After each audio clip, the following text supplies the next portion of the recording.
watching. Today I filmed the makeup look that I was wearing in the Anastasia Mon Renaissance and Violet Voss Holy Grail palette comparison video, which I'm really excited that someone asked me to redo this look because I wanted to film this anyway, and I really love the way that it came out because it's so simple, and I loved using the Larlee Violet Voss palette, which is so beautiful. Just the colors in here and the way that they're all arranged is just so pretty, and I'm so obsessed. So I know you'll be able to come up with a ton of looks using this palette, and I'm really glad that I bought it, and I hope you guys get your hands on one too because it's so pretty.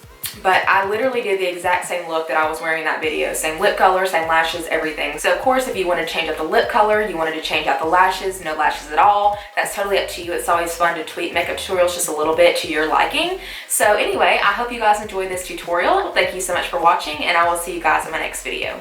Bye! Okay guys, here it is, the beautiful Violet Voss and Larlee palette. I'm so excited to be filming with this because they did such a great job on this palette. But anyway, jumping into the tutorial, I am going to leave this video in real time so you can see the entire blending process because I do get a lot of questions on how to blend, and I am going to try to give you guys some tips.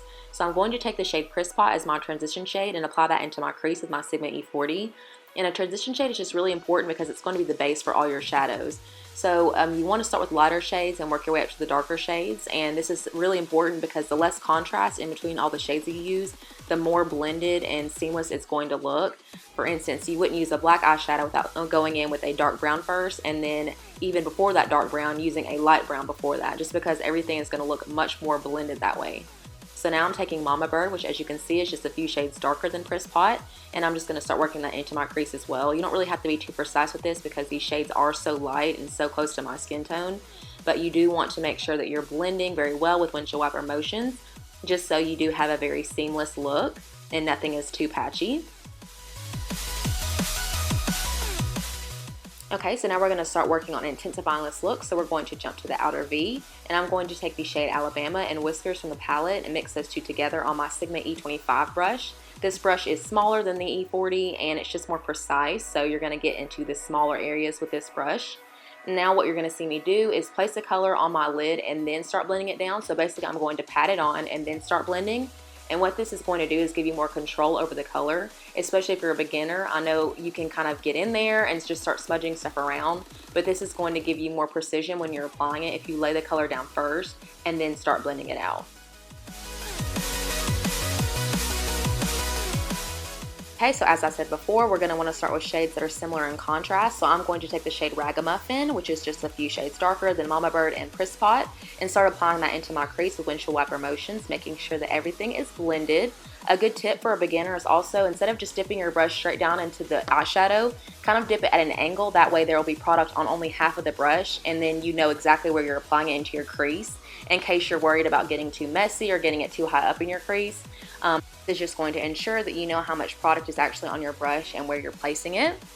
And now I just want to go back and intensify the outer V just a little bit more, so I'm going to take the shades Alabama and Whiskers again on that same Sigma E25 just to build up my outer V. Now if you wanted to leave the look as is, then just skip this step, or if you wanted to make it even more intense and more dark, then you could use black here. I just wanted to actually recreate the look exactly how I had it in the comparison video, and this is a step that I did. So I'm just going to use that same tip where I pat the product down and then blend it out. And now we are going to move on to the lid. So I'm going to take this beautiful gold shade out of the palette called Hissy Fit. Super pretty, and I'm just going to apply that onto my lid with my finger. I don't think I've ever actually filmed a video where I use a brush on my lid. I always use my finger just because it's easy. They're God-given tools, and I feel like I have a lot less fallout and have more control over how much product I can pack on this way instead of using a brush. Now if you do want to intensify the color, you can always use a brush and spray it with MAC Fix Plus or any kind of setting spray, and it is going to make it more intense and metallic, but I'm just going to use my finger here. And now just to add a little bit more dimension to the look and just a little pop, I'm going to take the shade Larlee from the palette, which is a beautiful like pink gold duochrome shift. And I'm just going to apply that into the center of my eye. And this is going to kind of act as a spotlight effect, but it's very subtle. Almost so subtle that you can't even see it here, but it really does make the look because that's just that extra pop. And you can tell like it stands out more when I have on eyeliner and lashes.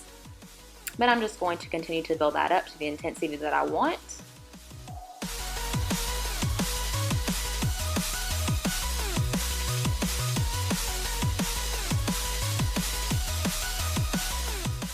And then as always, you want to make sure that everything is blended. So I'm going to go back in with my Sigma E25 just to make sure there are no harsh edges or anything like that. And I'm going to also take my Sigma E40 with no additional product on the brush just to make sure that everything is blended out.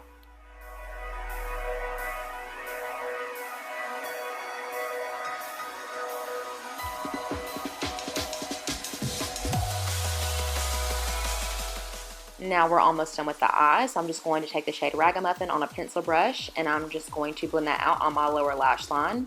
To me, this just ties the look together, but if you like a blank lower lash line, then you can skip this step. And just to bring a little bit more light back into this look and make our eyes pop even more, I'm going to take the shade Girly from ColourPop and apply that into my inner corner with my finger. This is just going to brighten it up a little bit. And I am going to apply my wing liner and lashes off camera, so I'll be using the Balm Schwing eyeliner and the Salon Perfect 615 lashes. This eyeliner is very black and matte, but it is not waterproof, so be careful of that. And these are also the lashes that I hauled in my video from a few weeks back. And I told you guys I'd wear them in a video so you can see what they look like on me, and I do like them. A little more dramatic than what I'm used to, but still very pretty. And now I'm just going to take my L'Oreal Telescopic Mascara and blend in my false lashes with my natural lashes and apply a coat of mascara on my bottom lashes as well.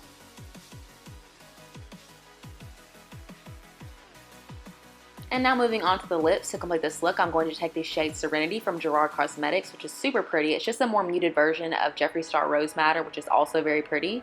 And I'm just going to apply a thin coat of that, and that will complete this makeup look. So thank you guys so much for watching. I hope you enjoyed. And if you have any future video suggestions, just leave me a comment down below. And I will see you guys in the next video. Bye!